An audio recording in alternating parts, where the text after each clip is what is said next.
बिस्मिल्लाहिर्रहमानिर्रहीम। बसरा में एक बुज़ुर्ग थे, उन्हें मिस्की के नाम से पुकारा जाता था।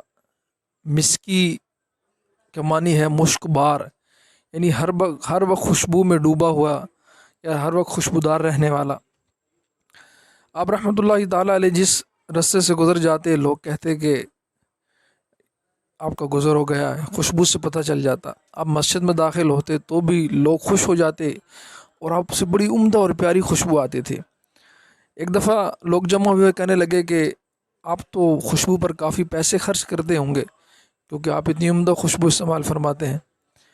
ये जो बुज़ुर्ग थे उन्होंने जवाब दिया, मैंने आज दिन तक कोई खुशबू नहीं ख़रीदी और ना इस्तेमाल की है। इस पर लोगों ने कहा कि फिर आपसे इतनी खुशबू आने की वजह क्या है?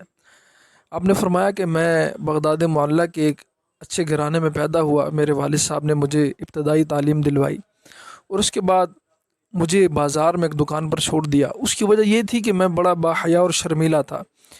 वालिद साहब ने कहा कि ये बाज़ार में काम करेगा और इसका कुछ शर्म व हया कम हो जाएगा। वो कपड़े की दुकान थी, मैं वहाँ पर काम करने लगा। एक दिन एक बुढ़िया आई और उसने आकर चंद कपड़े ख़रीदे और मेरे मालिक को कहा कि कोई लड़का मेरे साथ भेज दो जो मेरे साथ आए, जो कपड़े हमने रखने हैं हम रखेंगे, बकिया पैसे और कपड़े उसको वापस देकर भेज देंगे। मैं इस बुढ़िया के साथ चल दिया। जब वहाँ पर पहुँचा तो बड़ा अजीम शान महल था। उस महल में जैसे ही दाखिल हुआ, मुझे एक अलग से कमरे पर बिठा दिया गया।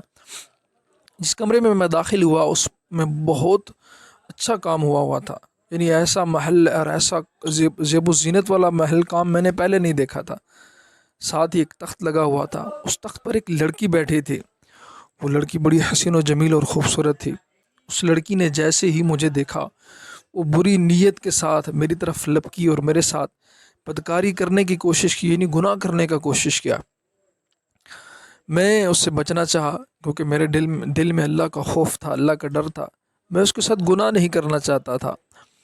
मैं बचने की कोशिश की पर बच ना पाया। चुनाचे मैंने उसे कहा कि मैंने वाशरूम जाना है, मुझे वाशरूम का रास्ता बताओ।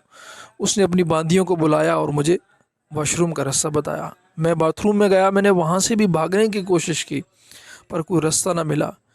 मुझ पर अल्लाह का खौफ का गलबा था, डर था मुझे कि मैं अगर इसके साथ गुनाह करता हूँ तो मैं अपने रब को कल क्या मुँह दिखाऊँगा।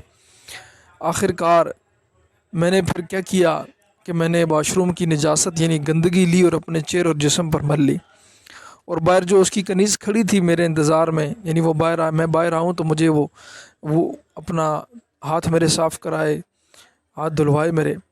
मैं जैसे ही बाहर निकला, मैंने उसकी कनीज़ को डराने की कोशिश की, शोर डाला, उसकी तरफ देखकर मैं भागा तो उसने समझा कि मैं पागल हूँ। उसने पागल पागल का शोर शुरू कर दिया मचाना और कुछ कनीज़ों ने मिलकर मुझे एक दरी में लपेटा और मुझे एक बाग में फेंक दिया। जब मैंने महसूस किया कि सारे जा चुके हैं, मैं उठा और मैं वज़ू करके घर पहुंचा और सो गया। जब रात में सोया तो मुझे ख्वाब में कोई कहने वाला कह रहा था कि तुम्हें हज़रत यूसुफ़ अला नबीना व अलैहिस्सलाम से बड़ी निस्बत है, मुनासबत है। और फिर साथ ही उन्होंने मेरे चेहरे और जिस्म पर हाथ फेरा और फिर मुझे कहा कि तुम मुझे जानते हो मैं कौन हूँ? मैंने कहा नहीं। और वो फरमाने लगे कि मैं हज़रत जिब्राईल अला नबीना व अलैहिस्सलाम हूँ। ये बुज़ुर्ग फरमाते हैं कि उस दिन से मेरे जिस्म से इतनी उम्दा खुशबू आना शुरू हुई है। सुबहान अल्लाह, ये जिब्रील अमीन अलैहिस्सलाम के हाथ की बरकत है। तो प्यारे आका अलैहिस्सलाम के यदुल्ला हाथ जो हैं उनका आलम क्या होगा। अल्लाह कबीरा। पता चला कि अल्लाह वाले कैसे बाहया होते हैं और कैसे गुनाहों से बचते हैं, इसीलिए ये अल्लाह वाले होते हैं। हज़रत सैयदना उस्मान गनी रज़ी अल्लाह तआला अन्हु के मतलब मीठे मुस्तफ़ा करीम अलैहिस्सलाम का फ़रमान है कि मेरी उम्मत में सबसे ज़्यादा जो बाहया हैं वो हज़रत सैयदना उस्मान गनी रज़ी अल्लाह तआला अन्हु हैं। हज़रत सैयदना उस्मान गनी रज़ी अल्लाह तआला अन्हु की हया का सदका अल्लाह हमें भी बाहया बनाए। अल्लाह तबारक व तआला हमें हया की दौलत अता फ़रमाए। वीडियो देखने का बहुत बहुत शुक्रिया। चैनल को लाइक और सब्सक्राइब फरमाए।